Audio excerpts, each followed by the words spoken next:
It was a chaotic couple of days for Rangers and Russell Martin, and Graeme Souness has weighed in with his opinion. Welcome back. From the lows of the 1-1 against Motherwell to the highs of the 3-0 against Victoria Pilsen, who, here, apparently they're one of the worst teams a lot of people's ever seen. I've heard that about Leipzig, Dortmund, Braga, Nice. I could go on and name a million more. Maybe Rangers were just good. Ever thought of that, folks? Anyway, let's hear what Graeme Souness had to say, and I quote, "When I was a manager, I expected the senior players to be the standard bearers. They were the ones that had to set the standards within the dressing room. And that's how it should be." End of quote. Now we'll move on a wee bit, but he's right. Senior players, you do expect them to be the standard bearers, but the problem is at Rangers, most of the senior players are the ones that we weren't rid of. How long did we hear ago that Russell Martin basically had appointed Kieran Doyle to be, part of his leadership group? Which again, I think is, I genuinely think that's ridiculous. Like, why would you appoint some guy to be appointed in your leadership group within the team that? I mean, surely if Russell Martin had a brain cell, which I believe he does come across as an intelligent guy. There must have been part of Martin thinking, here, Kieran Doyle, I can put him in the leadership team, but he might have good leadership qualities, which here, let's say he does have good leadership qualities. He's a shite footballer and he doesn't have any leadership qualities. The guy's just no good enough, man. And I hope Kieran Doyle has played his last game and it's no behind him, but Souness is right. You do expect your senior players to be the stand-up bearers, but look at James Tavernier, man. James Tavernier's not a good leader. I don't care what anybody says. See the amount of times I've seen this guy make a mistake and he'll pass it off on someone else, point the finger. That's not what true leaders do. That's not what true captains do, man. They rally the team and they get them up. The closest thing you get to that is when we concede a goal and Tavernier push his arms out and push them together like a wind motion. And it's like, mate, what are you trying to do? You a helicopter? You're trying to take off and then, it's offside, I'll stick my hand up.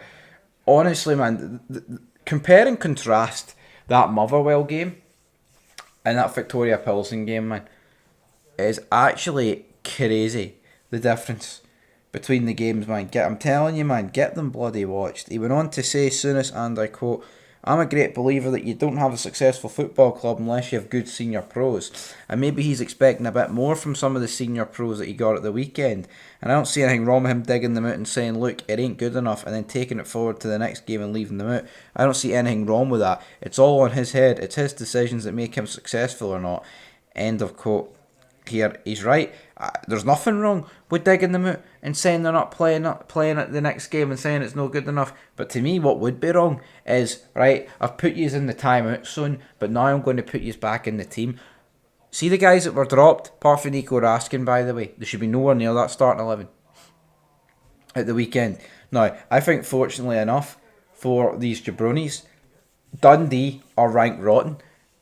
So could there be a situation where Russell Martin's like, I'm going to rest a load of these players for Victoria Pilsen, and that means I can bring a few of these guys back? No, you can't be doing that, Russell Martin, man. Honestly, see at the weekend. See if we're talking about any players coming in to start against Dundee, Mikey Moore, Finlay Curtis, those kind of players. Not the Kieran Doyles, no the Baramis, no the Cortezes of this world, no even the Danilos of this world, right? No. Most of their time is up, and it's Mikey Moore's time, man. I know he's alone, but he'll be hungry to prove himself. Look at Finlay Curtis. He'll be hungry to prove himself. But see Finlay Curtis only getting a couple of minutes against Victoria Pilsen. I don't mind that, because that was a great performance.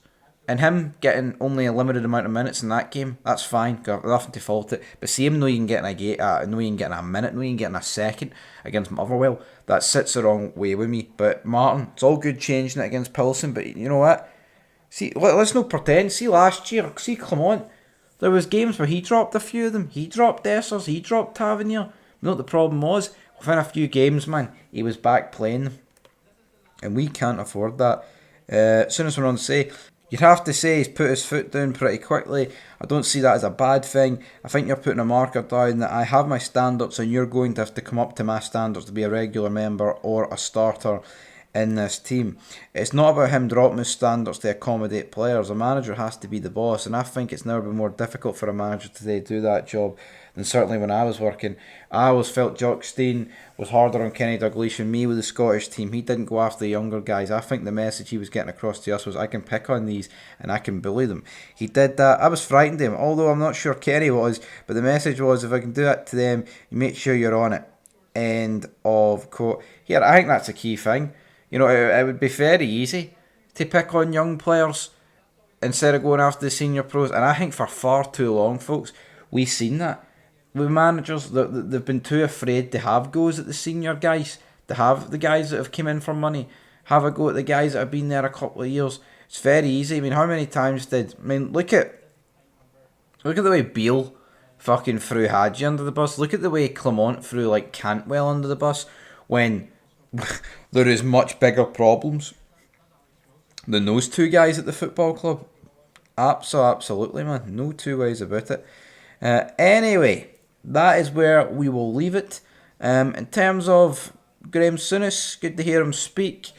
And as for Rangers, obviously up next is Dundee. Stephen Presley is Dundee up next. I fully expect Rangers to get the job done, man. I'm not even worried, right? I'm not. If we play practically the same 11 against Dundee, I mean, I don't care what 11 it is. We have to be beating Dundee at home. Dundee at home, with the way they're playing, it has to be like 4, 5, 6. It does, and that's not me putting it. And that's not putting the bar too high. Most teams in this league should be putting that amount of goals past Dundee. They're absolutely ranked rotten. They will be hanging on for minute go, right? So I want us to be battering them from the first minute and onwards. So leave your thoughts down below. Till next time, peace.